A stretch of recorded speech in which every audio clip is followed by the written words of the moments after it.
ایک دفعہ کا ذکر ہے کہیں اونچی برفانی پہاڑوں کے بیچ ایک پرانی وادی تھی۔ دن بھر وہاں برف گرتی رہتی اور رات کو ہر چیز چاندنی میں چمکنے لگتی۔ اس وادی کی ایک پراسرار کہانی مشہور تھی۔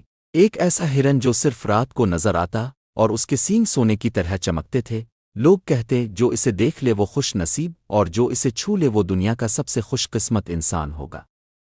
دور ایک محل میں ایک بادشاہ رہتا تھا جس کی بیٹی شہزادی عالیہ جلد ہی اپنی سالگرہ منانے والی تھی۔ بادشاہ نے پوچھا، بیٹی تمہیں کیا تحفہ چاہیے؟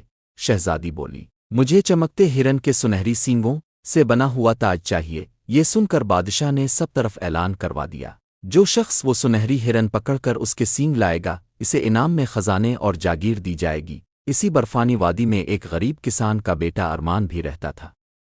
جب اسے اعلان کا پتہ چلا اس نے کہا اگر میں وہ انعام جیت لوں تو اپنے ماں باپ کو اچھی زندگی دے سکتا ہوں۔ ارمان اپنے دادا کے پاس گیا جو بچپن میں ایک بار اس ہرن کو دیکھ چکے تھے۔ انہوں نے ایک پرانا نقشہ دیا اور کہا، ارمان یہ آسان راستہ نہیں ہے، لیکن اگر تم دل سے جاؤ گے شاید تم کچھ خاص پا سکو۔ ارمان لمبے سفر پر نکلا۔ برف میں راستے چھپے ہوئے تھے مگر نقشہ اور دل کی آواز اس کی رہنمائی کرتے رہے۔ ایک مقام پر ایک پتھر پر لکھا تھا، جو کام اچھی نیت سے کیا جائے اس میں ضرور کامیابی حاصل ہوتی ہے۔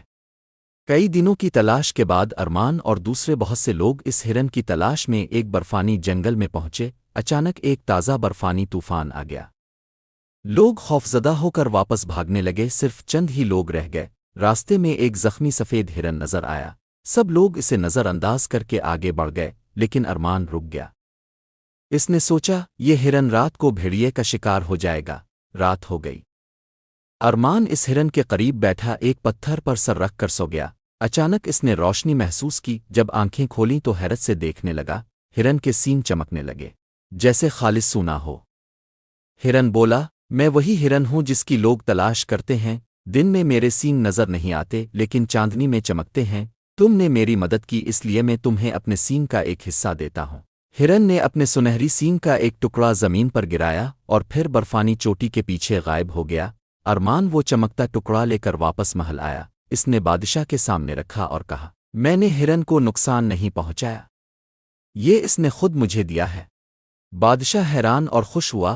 شہزادی کے لیے اسی سنہری ٹکڑے سے ایک نرم و نازک تاج بنایا گیا جو چاندنی میں جگمگاتا تھا۔ ارمان کو انعام میں خوبصورت گھر، زمین اور عزت ملی۔ ارمان کی نیکی، صبر اور رحم دلی نے اسے وہ دیا جو طاقت اور لالچ سے ممکن نہیں تھا۔ سچی خوشی دوسروں کی مدد کرنے میں ہے اور یہی وادی کا سب سے بڑا راز تھا۔